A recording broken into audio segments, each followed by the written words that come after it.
Assalamualaikum warahmatullahi wabarakatuh. Good morning, my students. How are you today? My students. Today we will learn about simple past tense. Jadi minggu lalu kalian belajar regular and irregular verbs kan? Nah, itu di dalam regular and irregular verbs ada kata kerja bentuk 1 dan kata kerja bentuk kedua. Nah, kalau kata kerja bentuk ke-1 digunain buat sekarang. Tapi kalau kata kerja bentuk kedua itu digunain untuk masa lalu. Nah, di sini nih kalian menggunakan kata kerja bentuk kedua di simple past tense. Simple past tense apa sih? Kita lihat ya. Nah, definisi. Menurut definisi dari buku kalian, simple past tense is use explain about person or activity done in the past. Jadi simple past tense adalah kalimat yang menjelaskan orang atau kegiatan yang dilakukan di masa lalu. Jadi orang itu melakukan kegiatan di masa lalu atau kegiatan tersebut dilakukan di masa lalu.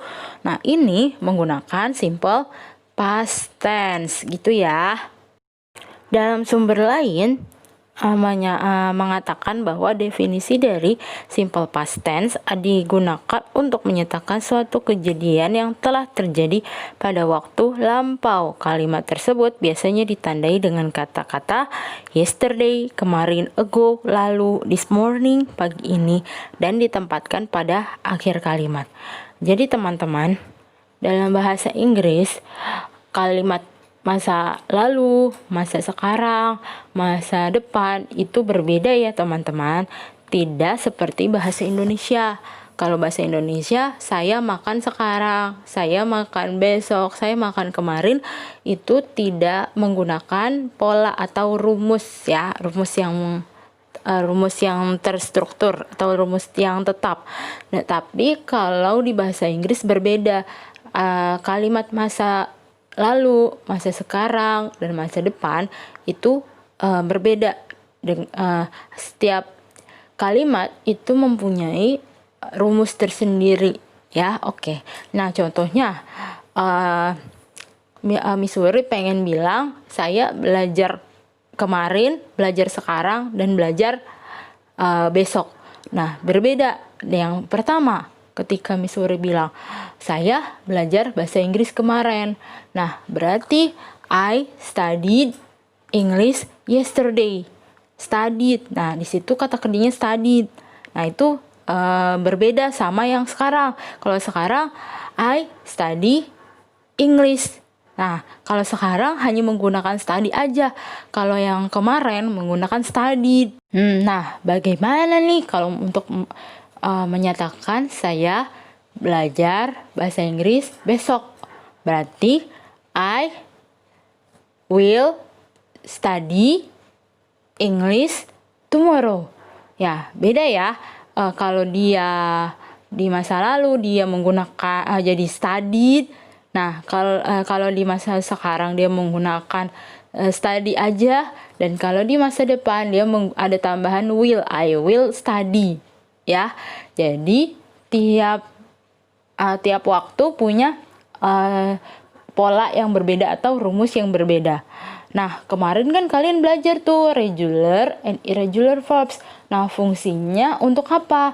Fungsinya untuk kalian bisa membedakan mana kata kerja yang digunakan untuk sekarang, masa lalu, atau masa depan. Kalau masa depan gampang, tinggal tambahin will, I will study, I will invite, masa depan. Tapi kalau yang kemarin kalian pelajari kan verb 1 dan verb 2. Nah, kalau verb 1 berarti untuk sekarang.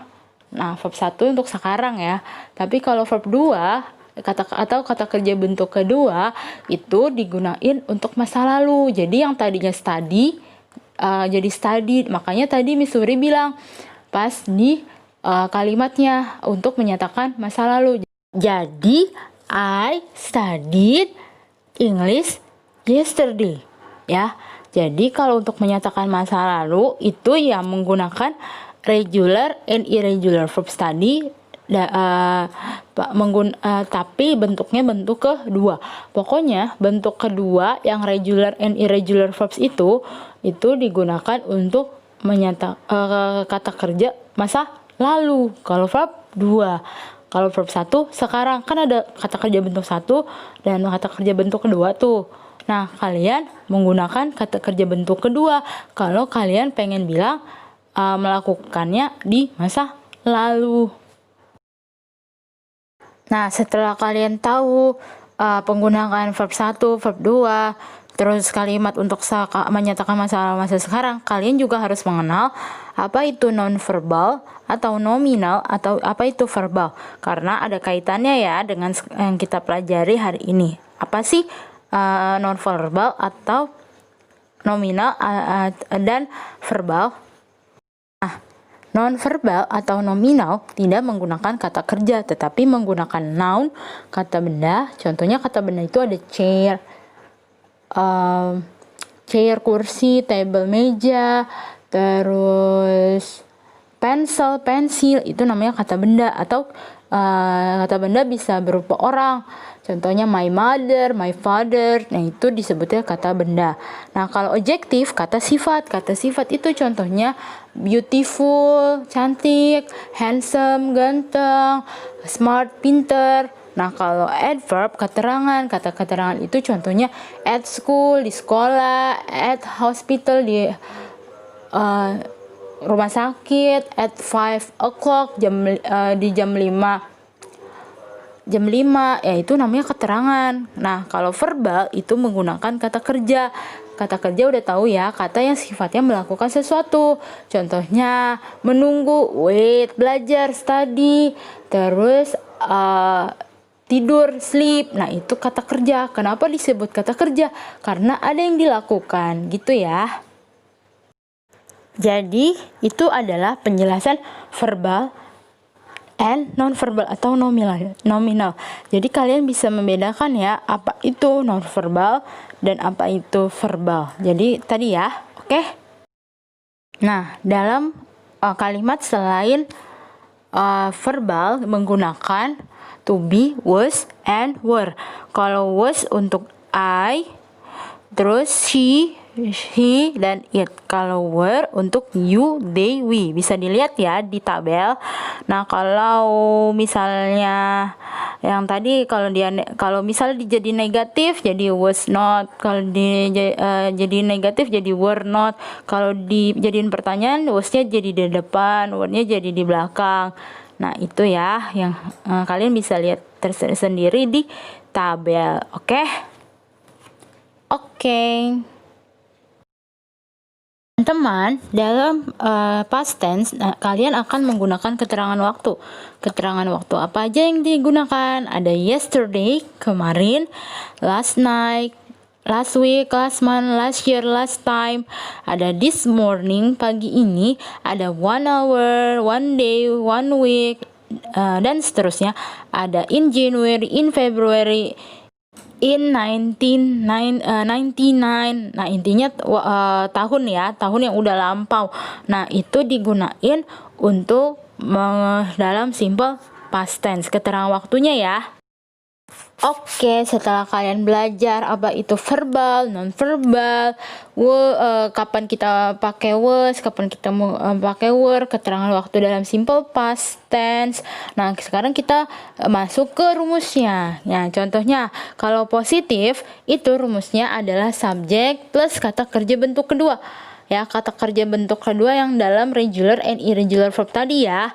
Contohnya, she bought a new book yesterday. Dia membeli sebuah buku kemarin. Nah, dia di situ verb 2. Kenapa? Karena dia belinya di masa lalu. Ingat, kalau verb 2 itu buat masa lalu. Terus yang kalau negatif, subject plus did plus not plus verb 1. Nah, itu verb 1 ya. kembali ke verb 1 kalau negatif. Kenapa? Karena udah ada did. Jadi dia tidak menggunakan verb 2 lagi untuk menyatakan kalimat negatif di masa lalu. Contohnya adalah she did not buy a new book yesterday. Dia tidak membeli sebuah buku kemarin. Nah, yang selanjutnya adalah interrogatif atau pertanyaan. Rumusnya adalah did plus subject plus verb 1. Contohnya adalah did she buy a new book yesterday? Apakah dia membeli sebuah buku kemarin? Lihat ya, dia juga udah kebentuk pertama. Bedanya kalau misalnya negatif dia didnya di tengah dan ditambahin not, kalau dia pertanyaan didnya di depan. Oke, ikuti aja ya polanya. Nah, itu kalau yang verbal. Bagaimana yang nominal, yang selain kata kerja? Nah, yang positif, subject plus were atau were. Kalian udah tahu ya kapan subjek apa yang menggunakan was, subjek apa yang menggunakan were, plus nominal. Nominal itu selain kata kerja. Contohnya, she was beautiful last year. Dia itu cantik, tapi cantiknya tahun lalu. Berarti sekarang masih cantik? Belum tentu. Oke, yang negatif, subjek was atau were plus not. Ada notnya ya. Setiap kalimat negatif dia menggunakan not plus nominal. Contohnya, she was not beautiful last year. Dia tidak cantik tahun lalu. Jadi tahun lalu dia tidak cantik. Mungkin tahun ini dia cantik. Gitu. Nah, interrogatifnya atau pertanyaan, was atau were plus subject plus nominal. Contohnya, was she beautiful last year?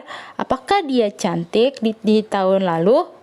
Nah, was-nya ditaruh di depan ya, karena dia untuk kalimat pertanyaan. Begitu ya teman-teman. Jadi, kalau verbal itu untuk kata kerja dan nominal untuk selain kata kerja. Kalau verbal untuk yang kalimat positif dia menggunakan verb 2, sedangkan negatif, interrogatif dia kembali ke bentuk pertama namun ada did-nya. Kalau nominal dia menggunakan was atau were, gitu ya. Oke teman-teman, setelah kita belajar simple past tense, Miss Wuri punya tugas untuk kalian. Please answer the questions page 25 part H. Tolong jawab pertanyaan-pertanyaan halaman 25 bagian H. Oke. Nah, ini adalah page 25. The instruction is complete the sentences below by simple past form. Jadi lengkapi kalimat-kalimat di bawah ini dengan rumus simple past. Kalian udah tahu ya rumusnya tadi yang kita pelajari, dan kalian juga udah belajar regular and irregular verb. Nanti kalian jadi caranya adalah kalian mengubah dalam kata yang di dalam kurung itu menjadi bentuk kedua atau bentuk lainnya sesuai yang ada di dalam kurungnya. Kalau be maksudnya adalah to be ya. To be itu was atau were. Kalau negatif kalian udah tahu kan rumus negatif itu apa yang tadi pelajari di awal kita belajar ini. Nah, kayak gitu. Nah, kalian bisa lihat kata kerja bentuk keduanya itu di kolom regular and irregular verb pekan lalu. Jadi Miss Wuri udah pernah ngasih tuh kolom-kolomnya, kalian bisa lihat di situ. Bentuk keduanya apa? Atau kalau be-nya kan to be-nya udah kalian pelajari hari ini yang was atau were. Nanti kalian tinggal tentuin kata kerja ini menggunakan benda ini menggunakan was atau were. Nah, contohnya nomor 1. Pablo Picasso titik bla bla bla bla paint mandolin and guitar in 1924. Nah, ini ada 1924. Berarti dia udah menyatakan bahwa sesuatu itu terjadi di masa lalu. Nah, menggunakan past kan. Nah, yang di dalam kurung, berarti di sini dia dalam kurung hanya kata paint, nggak ada kata not, nggak ada kata yang lain. Berarti dia dalam bentuk positif. Nah, bentuk kedua karena kita lagi belajar past tense, maka yang di dalam kurung tersebut berubah dalam bentuk kata kerja bentuk kedua, karena positifnya adalah kata kerja bentuk kedua. Jadi Pablo Picasso painted mandolin and guitar in 1924. Kayak gitu ya cara jawabnya. Oke, Thank you for watching.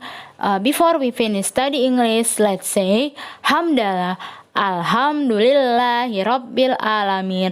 Jangan lupa ya tugasnya dikumpulin lewat foto paling lambat jam 9 malam. Oke, bye-bye.